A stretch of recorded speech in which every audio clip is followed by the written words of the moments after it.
அன்புள்ள ஆண்டவரே, மீண்டும் உம்முடைய பரிசுத்த நாமத்தின் ஆசீர்வாதத்தோடு இந்த காலையின் பொழுதை காண்பதற்கு கிருபை கொடுத்த தயவிற்காய் துதிக்கிறோம். வந்திருக்கின்ற எங்கள் ஒவ்வொருவருக்குள்ளும் உம்முடைய கிருபை தங்கி இந்த நாளின் ஜீவிதத்திலே நாங்கள் நல்ல பங்கை தெரிந்து கொள்ள என் தேவன் எங்களை பலப்படுத்தும். ஆண்டவர் இயேசு கிறிஸ்துவின் நாமத்தில் ஜெபிக்கிறேன் நல்ல பிதாவே, ஆமென். அன்பானவர்களே, மீண்டும் கர்த்தருடைய சத்திய வார்த்தைகளோடு சந்திப்பதில் இந்த காலை பொழுதை காணும்படி கிருபை கொடுத்த தேவனுக்கு கொடான கோடி நன்றிகளை ஏறெடுத்து இந்த வந்திருக்கின்ற உங்கள் அனைவருக்கும் இந்த நாளின் காலையின் வாழ்த்துக்களை தெரிவித்துக் கொள்கிறேன். இந்த நேற்றைய தினத்தில் மத்தேயு 5வது அதிகாரத்தில் நாம் தியானித்த வசனங்கள், உன்னிடத்தில் அன்பு காட்டுகிறவர்களுக்கு நீ அன்பு காட்ட வேண்டும் என்று ஆண்டவர் சொன்ன குணலட்சணங்களை படித்தோம். இன்றைக்கு மத்தேயு 5வது அதிகாரம் 42 48 வசனங்கள் வரை தியானிக்கப் போகிறோம். என்ன சொல்லுகிறது என்றால், உன்னிடத்தில் கேட்கிறவனுக்கு கொடு, உன்னிடத்தில் கடன் வாங்க விரும்புகிற பிள்ளைகளுக்கு முகம் கோணாதே என்று சொல்லுகிறார்.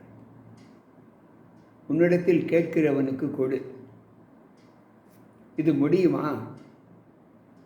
கேட்பவனுக்கு கொடுத்தால் முடியுமா என்று யோசிக்கலாம்.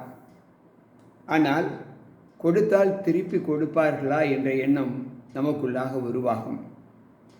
ஆனால் ஆண்டவர் சொல்லுகிறார், லூக்கா 6வது அதிகாரம் 33 34வது வசனத்தை வாசிப்போம் என்றால், உன்னிடத்தில் கடன் கேட்கும்போது அதை திரும்ப கொடுப்பார்கள் என்று நினைத்து நீ கொடுக்காதே. திரும்ப கொடுப்பார்கள் என்று நீ நினைத்து கொடுத்தால் நீ மற்றவர்களைப் போல மாறிவிடுவாய் என்று சொல்லுகிறார். உபாகமம் 15:8 வாசிப்போம் என்றால், நம்மிடத்தில் யாராவது கேட்கும்போது நம்முடைய கையை திறந்து அவர்களுக்கு கொடுக்கக்கூடிய அனுபவத்தை நாம் பெற்றிருக்க வேண்டும் என்று ஆண்டவர் சொல்லுகிறார். அன்பு பிள்ளைகளே, இது சாத்தியமாகுமா? மலை பிரசங்கத்தில் ஆண்டவர் கற்றுக் கொடுக்கிற பாடங்கள் எவைகள் என்பதை நாம் சற்று யோசிப்போம். 43வது வசனம் சொல்லுகிறது, உனக்கு அடுத்தவனை சிநேகித்து உன் சத்துருக்களை பகைப்பாயாக என்று சொல்லப்பட்டதை கேள்விப்பட்டு இருக்கிறீர்கள். நான் உங்களுக்கு சொல்லுகிறேன், உங்கள் சத்துருக்களை சிநேகியுங்கள், உங்களை சபிக்கிறவர்களை ஆசீர்வதியுங்கள், உங்களை நிந்திக்கிறவர்களுக்காகவும் உங்களை துன்பப்படுத்துகிறவர்களுக்காகவும் ஜெபம் பண்ணுங்கள் என்று சொல்லுகிறார். எனக்கு பிரியமான தேவ பிள்ளைகளே, உன்னிடத்தில் பகைமை உணர்வு யாரெல்லாம் பெற்றிருக்கிறார்களோ அவர்களை சிநேகி என்று வேதம் சொல்லுகிறது. சற்று யோசித்து பார்ப்போம். இந்த அனுபவத்தை நாம் வாழ்க்கையில் அபியாசிக்க முடியுமா? நமக்கு பகைஞனாய் இருக்கிறவனை நாம் சிநேகிக்க சொல்லி ஆண்டவர் சொல்லுகிறாரே, இது நம்மால் முடியுமா என்கின்ற ஒரு உந்துதலை நாம் சற்று யோசித்து பார்த்தால், அங்கு லேவியராகம புஸ்தகம் 19வது அதிகாரம் சொல்லுகிறது, பழிக்கு பழி வாங்காமலும் உன் ஜனபுத்திரர் மேல் பொறாமை கொள்ளாமலும் உன்னில் அன்பு கூறுவது போல பிறனிலும் அன்பு கூறுவாயாக என்று சொல்லுகிறார். நமக்கு விரோதமாக இருக்கிறவர்களை நாம் எப்படி சிநேகிக்க முடியுமா? நிச்சயமாக முடியாது. ஆனால் வேதம் கற்றுக் கொடுக்கிறது, நீ சிநேகி என்று ஆண்டவர் சொல்லுகிறார். அன்பு பிள்ளைகளை, இதுதான் நம்முடைய தேவனுடைய முக்கிய குணம், சத்துருக்களை சிநேகிக்கக்கூடிய குணம். அன்பு பிள்ளைகளே, நமக்கு தீங்கு செய்தவர்களுக்கு நாம் நன்மை செய்ய முயற்சிக்க முடியுமா என்பதை சற்று யோசித்து பார்ப்போம். ஒவ்வொரு நாளும் நம்முடைய வாழ்க்கையில் நாம் பெற்றிருக்கிற அனுபவத்தின் தன்மைகள் எப்படி தேவ சமூகத்தில் நமக்கு ஒப்புக் கொடுக்கப்பட்டிருக்கிறது என்று சொல்லுகிறார். ஆண்டவர் சொல்லுகிறார், உங்கள் சத்துருக்களை சிநேகியுங்கள். லூக்கா நற்செய்தி நூலிலும் 6வது அதிகாரம் 27வது வசனத்திலேயும் நாம் இதை வாசிக்கலாம். இப்படி செய்வதனால் பரலோகத்தில் இருக்கிற உங்கள் பிதாவுக்கு புத்திரராய் இருப்பீர்கள். அவர் தீயோர் மேலும் நல்லோர் மேலும் தமது சூரியனை உதிக்க பண்ணி நீதி உள்ளவர்கள் மேலும் அநீதி உள்ளவர்கள் மேலும் மழையை பெய்ய பண்ணுகிறார். அவர் சொல்லுகிறார், நீங்கள் உங்கள் சத்துருக்களை சிநேகிப்பதினால்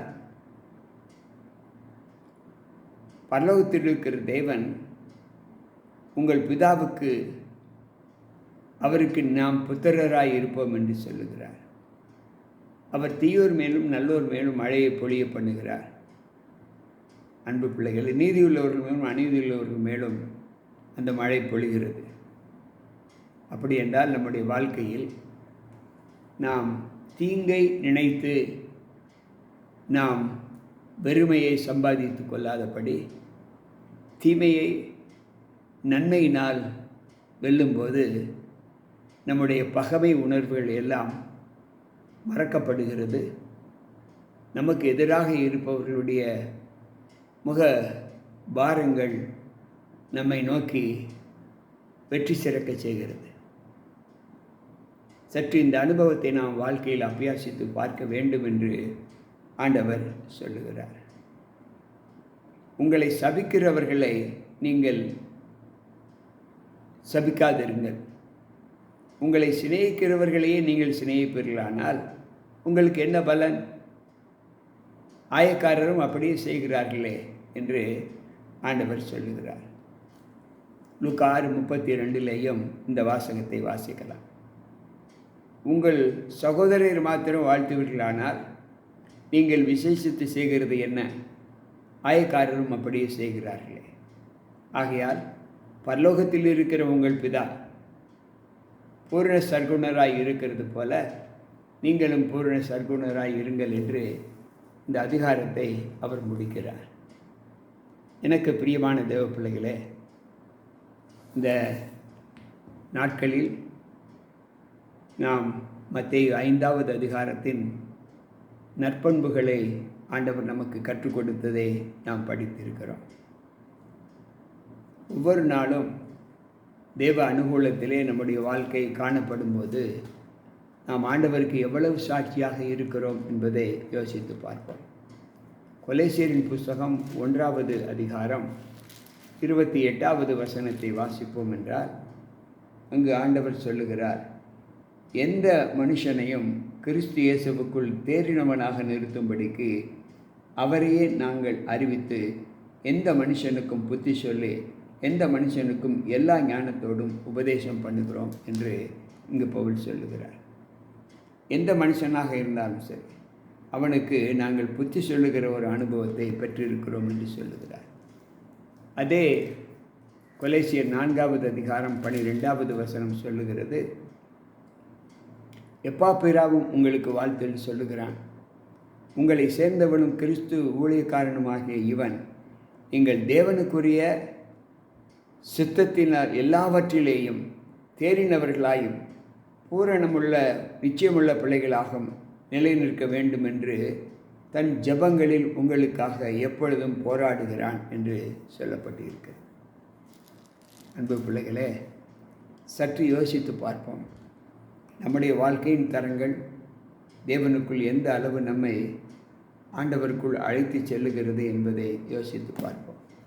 இங்கு பவுல் சொல்லும்போது எபேசியரின் புஸ்தகம் 5வது அதிகாரம் 1வது வாக்கியத்தில் அவர் சொல்லுகிறார், ஆதலால் நீங்கள் பிரியமான பிள்ளைகளைப் போல தேவனை பின்பற்றுகிறவர்களாகி கிறிஸ்து நமக்காக தம்மை தேவனுக்கு சுகந்த வாசனையான காணிக்கையாகவும் பலியாகவும் ஒப்பு கொடுத்து நம்மில் அன்பு கூறுவது போல நீங்களும் அன்பிலே நடந்து கொள்ளுங்கள் என்று சொல்லுகிறார்.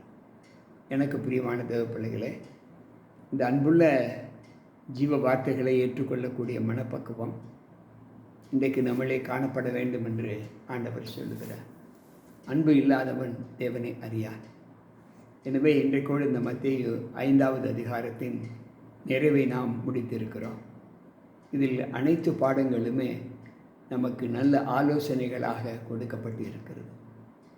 சத்தியத்தை அறிவதை காட்டிலும் அந்த சத்தியத்தை அறிந்து நடந்து அதன்படி நம்முடைய வாழ்க்கையை தேவ சமூகத்தில் அவருக்கு இசைந்த வாழ்க்கையாக மாற்றிக்கொள்வது தான் தேவன் நம்மிடத்தில் விரும்புகிற விருப்பம்.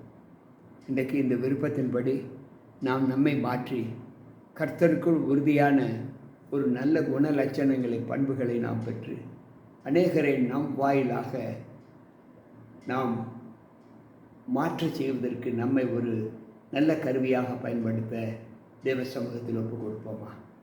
பாருங்கள், ஜெபிப்போம். அன்பு ஆண்டவரே, உம்முடைய வார்த்தைகளை கேட்டுக்கொண்டிருக்கிற எங்கள் ஒவ்வொருவருக்குள்ளும் உம்முடைய பெரிதான பிரசன்னம் இருந்து இந்த மத்தேயு 5வது அதிகாரம் எங்களுக்கு கற்றுக் கொடுத்த நல்ல சத்தியங்களை நாங்கள் வாழ்க்கையில் அபியாசித்து அது எங்களுக்கு தேவனுடைய ராஜ்யத்தின் முடிவு மற்றும் நல்ல ஈவுகளை கொடுக்கக்கூடியதாய் காணப்பட என் தேவன் கிருபை செய்யும். கேட்டுக்கொண்டிருக்கிற ஒவ்வொரு பிள்ளைகளுடைய மனமாற்றத்திற்கும் இந்த சத்தியங்கள் காரணமாய் இருக்க உதவி செய்யும். ஆண்டவர் இயேசு கிறிஸ்துவின் நாமத்தில் ஜெபிக்கிறேன் நல்ல பிதாவே, ஆமென். அன்பு பிள்ளைகளே, இன்றைக்கு கேட்ட சத்தியத்தின்படி நம்முடைய வாழ்க்கையில் நம்மை ஆண்டவருக்கு ஒப்புக் கொடுப்போம். மீண்டும் நாளை சந்திப்போம். உங்கள் போதகர் ஜி.கே. ராபர்ட்.